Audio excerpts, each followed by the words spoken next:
Okay, so this example is going to be a little bit different, and you'll see why in a minute. We are looking to see which angle we are starting at so that we can know how to label our triangle.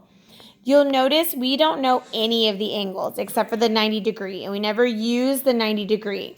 So then the question is, well, which angle am I trying to solve for? So you'll see that X is over here. So I'm actually trying to solve for this angle A.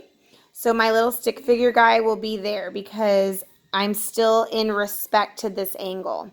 So let's label our triangle. So if I am across from the 90 degree angle, that's going to be my hypotenuse. Okay, and if I'm across from the little stick figure guy, right, that's my opposite. And next to is my adjacent. And so this question really comes into respect now. What do I need and what do I have? So what I need is the angle. I actually don't know the angle this time. What is the angle, right? That's X. What do I know? Well, I actually know the adjacent side. The adjacent side is 6. So I know the adjacent side. I also know the hypotenuse. So the hypotenuse is 9. So the question is what trig function involves the adjacent side and the hypotenuse? And so we go up here to our SOHCAHTOA and we go, okay, adjacent and hypotenuse. So A and H.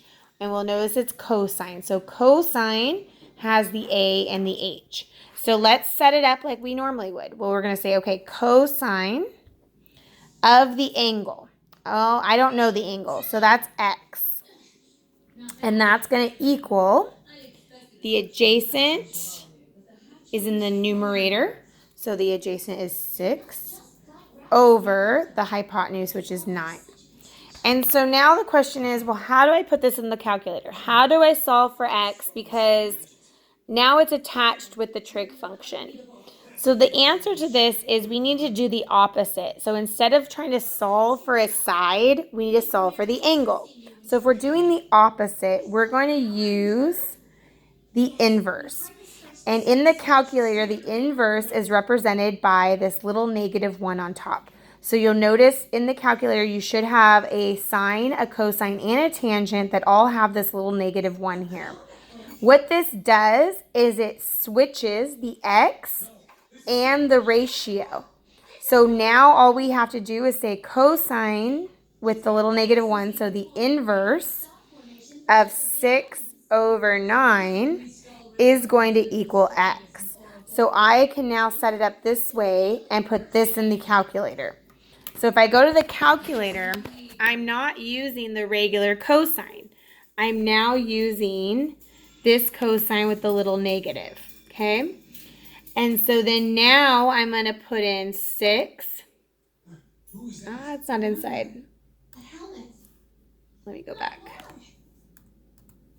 Okay, we're going to put 6 divided by 9. Okay, and we hit enter. And you can see that it is roughly 48.2. It depends what it's asking you to round to. So in this case, we solve for X. X is roughly 48.2. But what was X? X in this case was the angle. So we now know that this angle was 48.2. So again, the difference is if you do not know the angle, if the angle is the unknown, you are going to use the inverse trig function. And then you're still going to use the same ratio. You're just going to simply switch those and it'll solve for X. So it's not too much harder. It's just a different button that you're going to need to use.